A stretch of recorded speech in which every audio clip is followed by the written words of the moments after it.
Hello and welcome to the ParentNet podcast by Focus on the Family Singapore. In each podcast, we'll be tackling questions that parents are asking about family life, parenting, work life, and so much more. So join us on this journey of discovery together.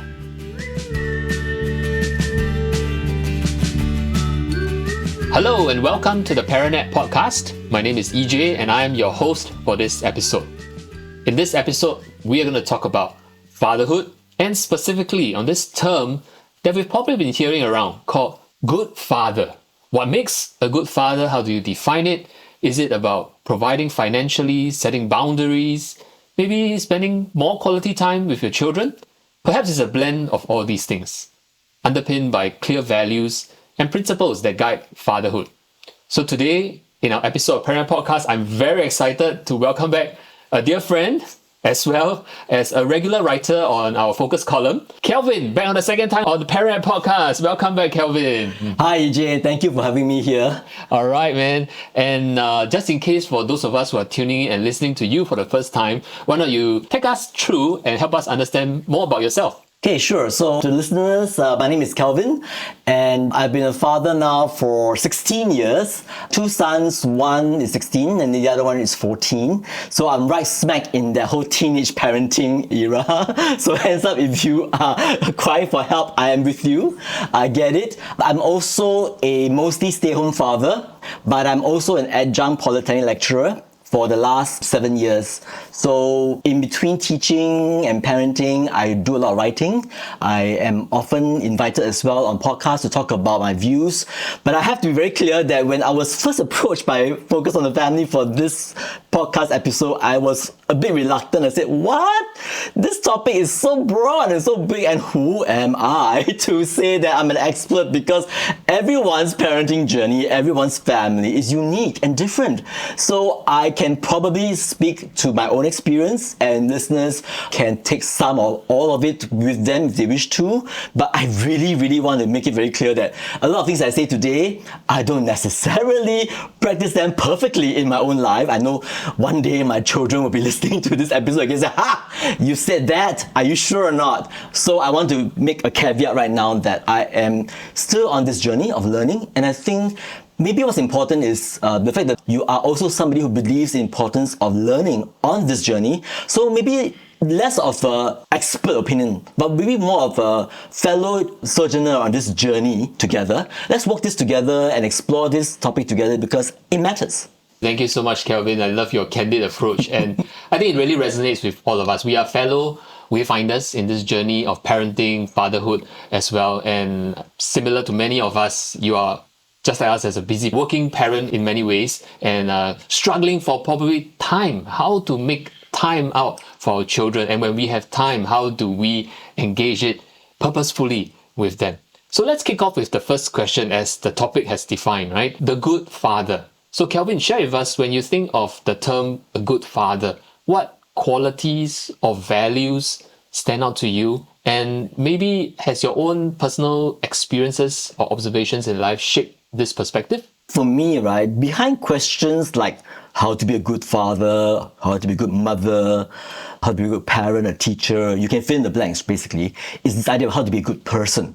So there's this basic desire fundamentally to do the right thing. This I firmly believe is what everyone hopes to be seen doing on a daily basis, both by themselves and maybe by others. So the challenge, of course, is to define what is the right thing, right? And how one does that on a regular basis.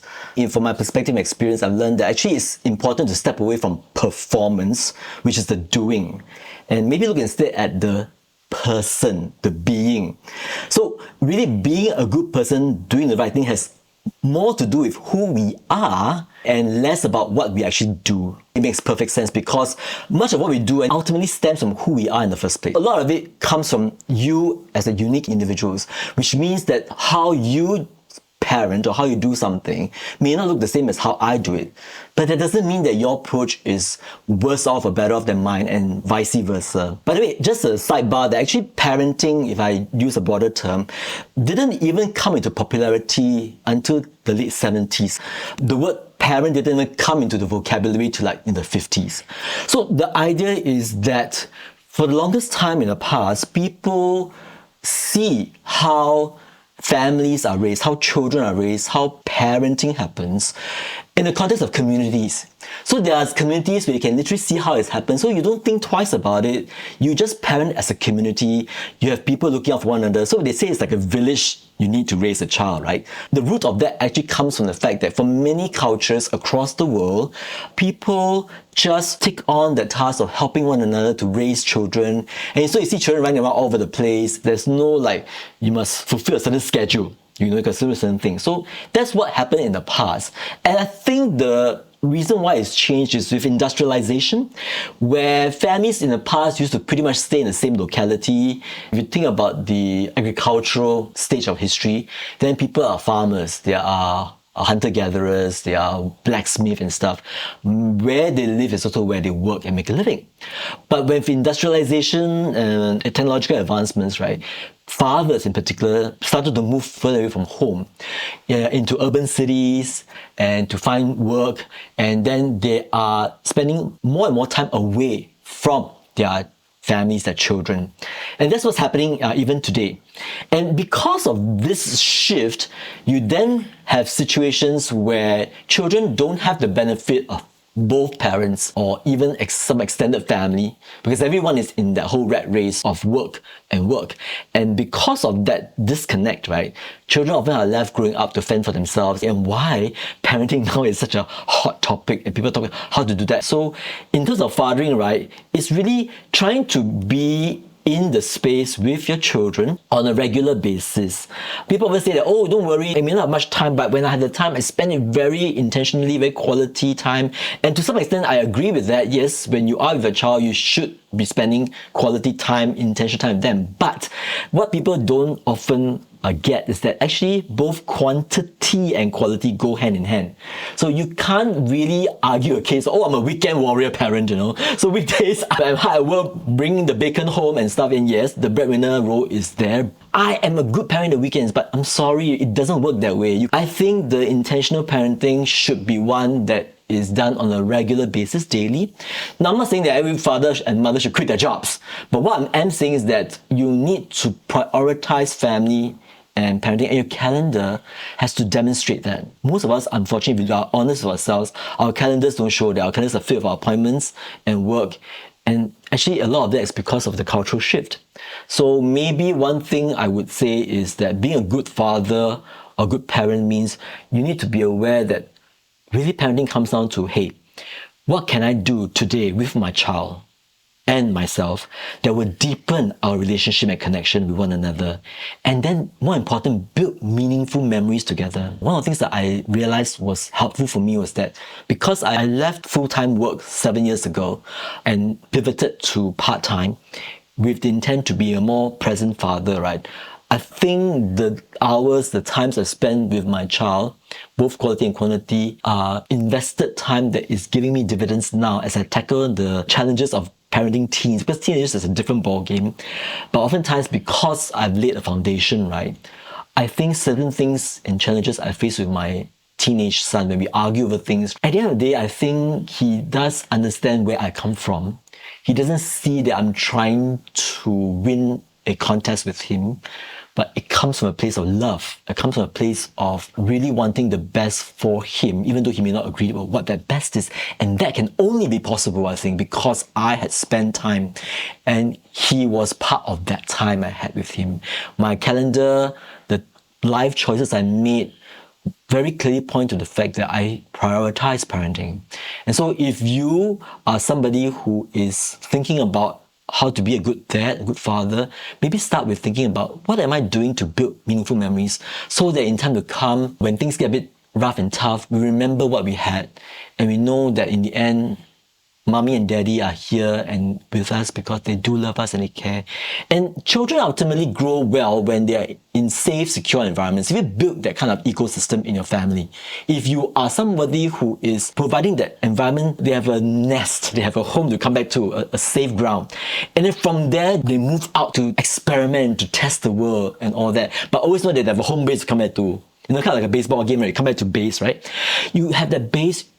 The parent's job is to create that, and that takes intentionality, that takes planning. It doesn't happen by accident, especially in this day and age where things are so fragmented, people are so diffuse, attention is everywhere and nowhere. Then all the more you need to plan it. I sometimes wonder about working adults. We have so many of these KPIs in the workplace, goals and mission statements and things you got to achieve by a certain deadline. Why can't we port that over to family as well? Isn't family worth a similar treatment? Maybe not too official, of course. It sounds too formal and too rigid and too structured. But the idea of making my family's well-being and the future my priority should show up. Wow, I totally agree with you, Kelvin. So maybe we should have KPI on the home front, a key parenting index on the home front. That's a good one, yes. Just to keep us on our toes, to make sure that we are really intentional, like what you say, on a daily basis. That consistency, not just a weekend parent warrior. But I really love what you have said earlier about that seeing our role as, in this case, as our topic suggests, about fathers, more than just a performance, being a good dad, doing the right things and the good things, in that case, translating on a regular basis. That's where role modeling happens, spending quality time on a daily basis. We may not have the luxury of quantity of time every single day, but that's where the quality kicks in as well. There's this saying that goes that we parent the way we've been parented. And as fathers, when we think of how do we want to parent our child, the easiest reference point is how our dads brought us up, right? So recently, a focus on the Family Singapore survey regarding fatherhood involvement actually revealed that 73.6% of the respondents, many who are in their 30s to 50s, had wished that their own dads had played a greater role in their emotional development. What's your thoughts on this finding, specifically regarding like the evolving expectations of fatherhood in this modern society today, and how fathers can bridge the gap between what our children need emotionally? Based on your focus on family survey, these demographics in the 30s, 50s are precisely that demographic I spoke about, where parenting started to shift and parents started to move away from their families, spending more time away from the families. And so it is probably not surprising that your survey brought up these results, that many in this age categories, right, looking back on their own childhood, wish that their fathers may have been more present. In that reality, then it was hard. So it does tell us that bringing a child up, you really require both the father and the mother to be very much present in their lives. I mean, I remembered when I was growing up too, my father was very disconnected as well, and often spent a lot of time away from home. So we have to fend for ourselves as children growing up. To different degrees, some people may have be able to thrive nonetheless, but I think the majority of us will have lingering doubts, self-doubts about ourselves, because we have not had the benefit of connected parenting to help us to navigate what it is growing up. And I have two sons, right? I had two brothers as well. So I remembered that growing up and moving to the teenage age, right, I wanted so much to understand what it means to transition from childhood to adulthood, because that's the transition season. And really, if you don't have a male model regularly present in your life to model that behavior for you for adulthood, right, then you end up having to navigate it on your own, and it's a much harder journey to make. So that points to the importance of why we need to have the father more present in the lives of children and teenagers in those important growing up years. And when that is missing, then you find that a lot of fathers today are sometimes struggling with how to parent better, and they may go one of two ways. One is, like for me, I double down on trying to read up, learn, find out as much as I can so that when my kids come, I'm prepared for it. Or you just say, you know what, it was like that for me, it's okay, it'll be alright for my kids too. But to me, that's a very huge risk that we take. And of course it's hard because a lot of these effects don't show up immediately, but they will show up down the line. And the unfortunate thing is that most of the time when it shows up, it's usually quite negative. It could have been a better way, or you don't grow up with a lot of gaps in your knowledge, in your understanding of the world, the values you hold, your beliefs. And when you have that, then it complicates a lot of times how we navigate life. I say this because I found that one of the important things parents need to do is to be present to affirm your child's identity. You have to do that on a regular basis. As they grow up, you watch them grow, you see their characteristics, their personality showing up, and you nurture that, you affirm that, you see who your child was inherently meant to be, And the earlier you see that, the earlier you can create the environment for that personality to really take off and grow. But if you're not around, and then oftentimes a lot of busy parents come back after a hard day's work, you're all about functionality. Okay, have you done your homework? Have you completed all the household chores? Have you done this and that? And it becomes very transactional. Then you're just importing ethics from the work and corporate world into a family world, and that doesn't work. It's a square peg in a round hole. It doesn't work that way. You have to make sure that you wear a different hat completely when you're with your kids as compared to when you're at workplace. So you then have to really be intentional. Sometimes people avoid it because it's a lot of hard work. The outcomes are never certain. In the working world, it's quite certain because of the fact that you're talking about little human beings growing up. One day this works, next week it doesn't work at all, and you're back to square one. As parents listening on this episode, you know what I'm talking about, right? That is the dynamics, but that's also the beauty of it. If listeners forget everything else we talk about today, EJ, then I think this idea of being present needs to stay with us. If it's a teenage son, sometimes just sending a text to your son. If they're younger, then spending playtime with them, letting the children oftentimes take the lead.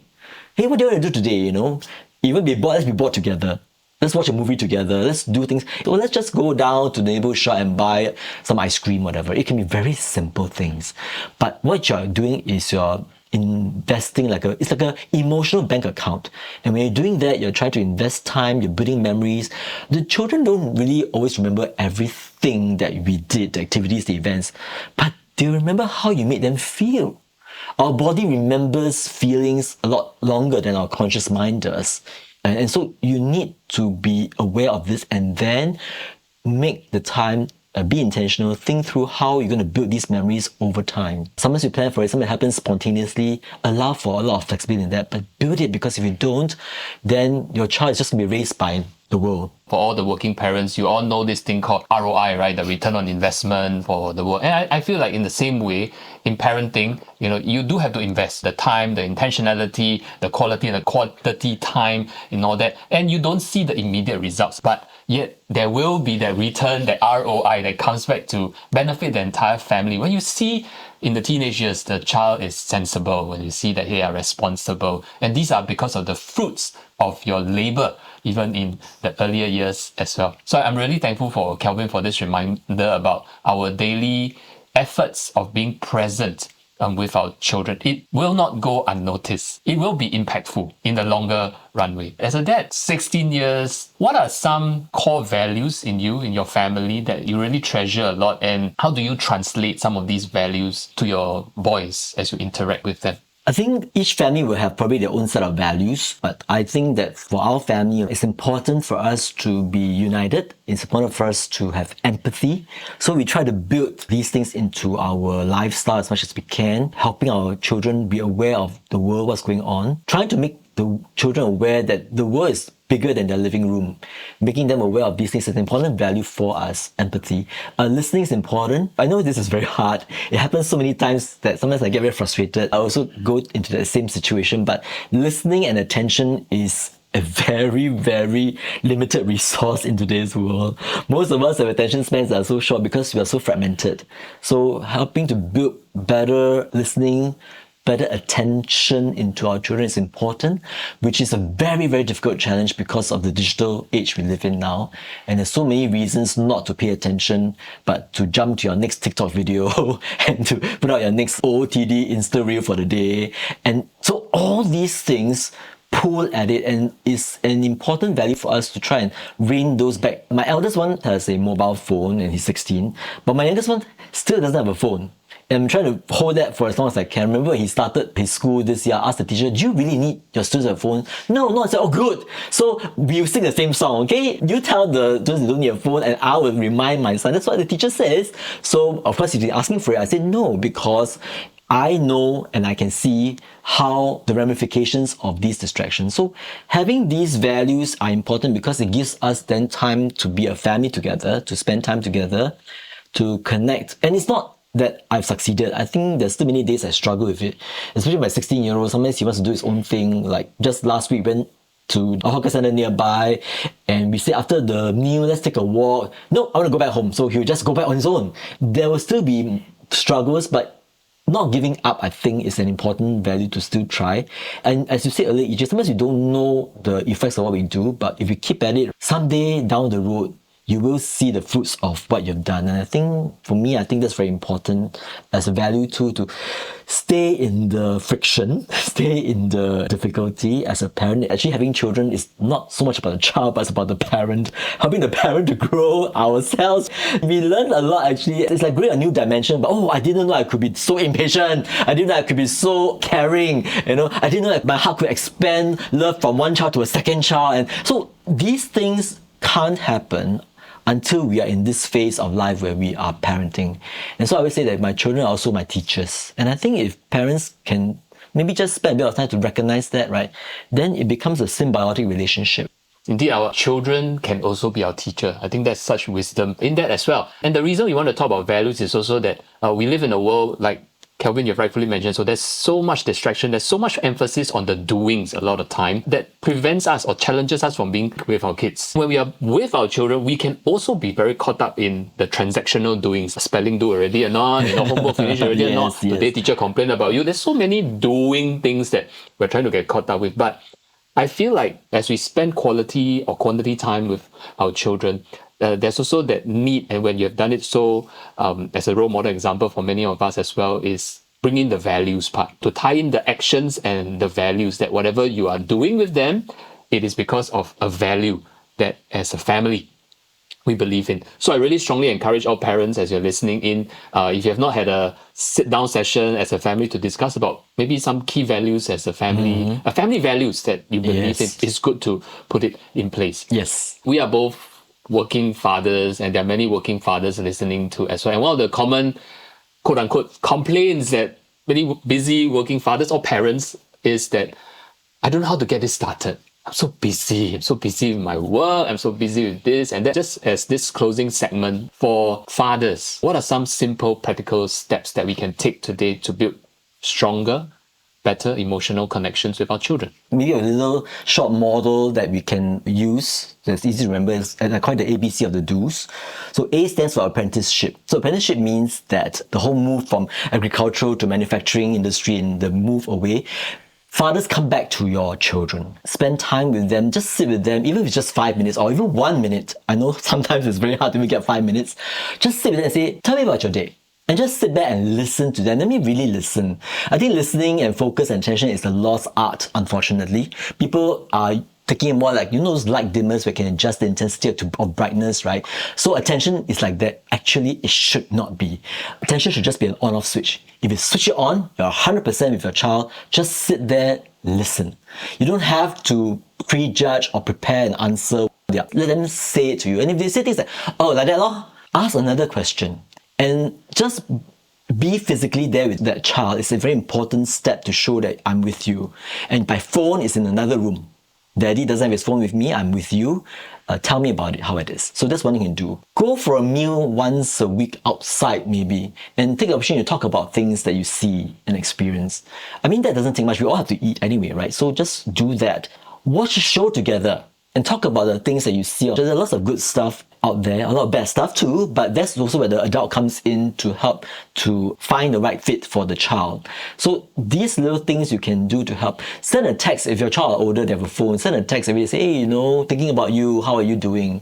And these are little things that may not seem like much, they're not your fireworks stuff, but they do sow seeds into the garden that is your child. So instead of thinking of it like carpentry, where you're creating a very fixed, structured thing, right? Think of it as you're a gardener. You're just having to sow seeds, maybe water a bit, till the soil, and then you sit back and watch those things happen. Be very intentional in that. That's part of apprenticeship. And for centuries, right, a lot of cultures have that kind of thing, where fathers pass on a skill. It could be any skill. Like in my case, I teach in polytechnics, right? I teach writing, presentation, media, communication skills, right? Part of those things come into my play as well at home, where I talk to my children about stories, I talk about writing, I talk about expressing, how to communicate. So these are skills your child will best learn from you. You're the most important adult. So that's A, apprenticeship. Second one is B. B stands for be present, available, attentive. I think this one no need to explain too much, right? We've talked about it quite a lot already.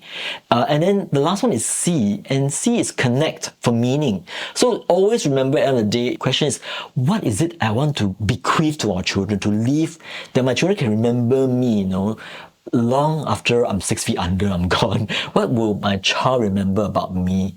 And so when you have that question at the back of your mind, everything you do today, tomorrow, should fit into that ultimate KPI. The ultimate thing is that, what do I want to pass down? The idea behind that is to just make sure that you are connecting, being human. And I think also connecting isn't just limited to just father and son. Fathers should also find their own tribe to connect. I've been very blessed in the last 2 years that I have helped to manage a community of stay-home fathers. Some are stay-home, some are part-time working. And we have grown from like 6 of us to like close to 100 now in 2 years. And we call ourselves the Ordinary Dad. You can actually find us online. So the Ordinary Dad community is basically a community where fathers support one another in our journey as fathers, prioritizing parenting but not knowing how to do it, and just having a tribe, a community to talk to and connect with is actually very important too. So there's also connection at that level too. We have a lot of exchanges of ideas. And sometimes it's not about just solving a problem too. It's just about sitting together with a problem and just say, okay, let's just support one another through it. I hear you, I'm there. And when you have that kind of community, it will somewhere translate also to your parenting. And so I would urge listeners as parting words that, have these ABCs. Apprenticeship your child. Be present, attentive to your child, and then connect for meaning, not just for the sake of going through emotion, but to really deeply connect with your children. I think that's very, very important. Such wonderful wisdom. I wanted to ask you for a nugget, but you gave me 3 ABC. I'm so blessed. And I think all of us who have been tuning in, have really been enriched by you. My heart was strangely warm when I hear what you mentioned about apprenticeship to our children. Because as I hear under apprenticeship, maybe the many things that we could do with our children, or we can do for our children, they are not actually very grand and new things. No. I mean, if you're a parent of a teenager listening in, these are probably things that you used to do for your child when they're in primary school. And I think it's about persevering also to keep doing it. Even when sometimes at the teenage years, they don't give you the immediate response that you used to see, but doesn't mean they don't receive it. I was talking to my 10-year-old son recently, and up to today, 4 years in primary school, I still have the habit of walking him to school, holding his hand and walking him to school. But this year has been a bit challenging. Okay. Because he has been telling me, that he wants to go to school by himself. Okay. Because apparently at that age, this is like the cool thing to do, independence, and all the children, his classmates are doing it. And if the dad walks into the school gate, if the classmates see it, classmates may snigger a joke or laugh at him, So that was beginning of the year. He wanted to do it alone, but I insisted. I said that this is daddy's time with you and I want to walk with you and I hold your hand because I love you.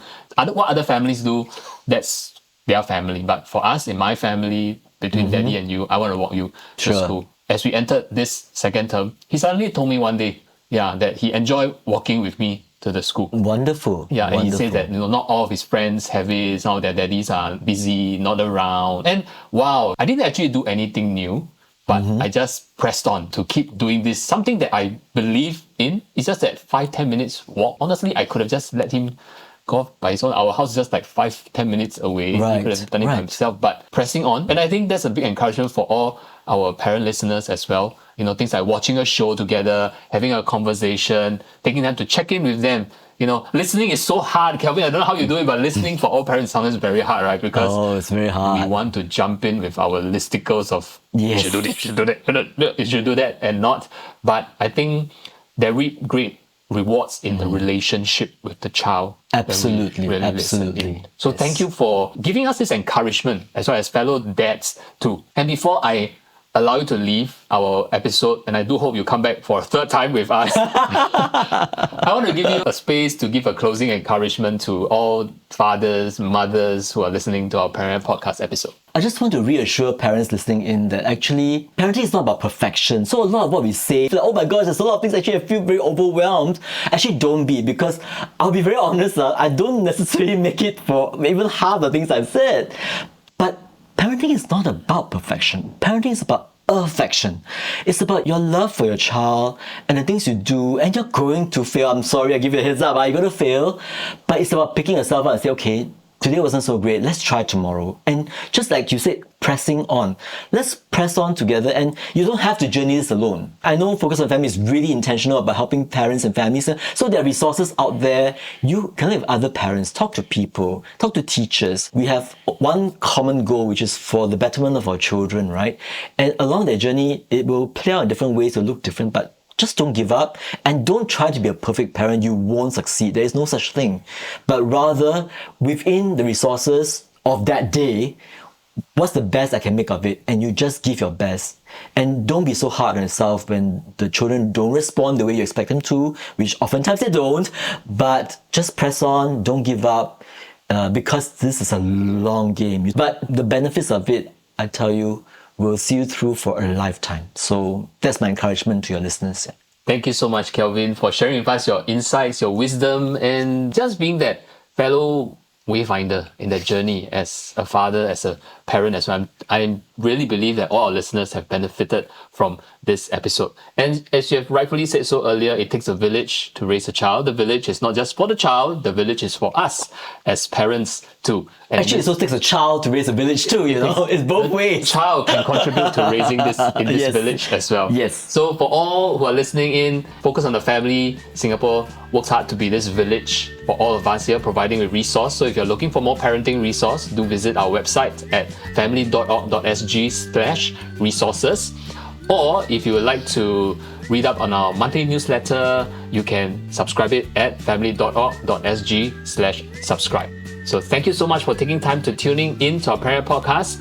Stay tuned and continue to grow in your parenting journey together with us.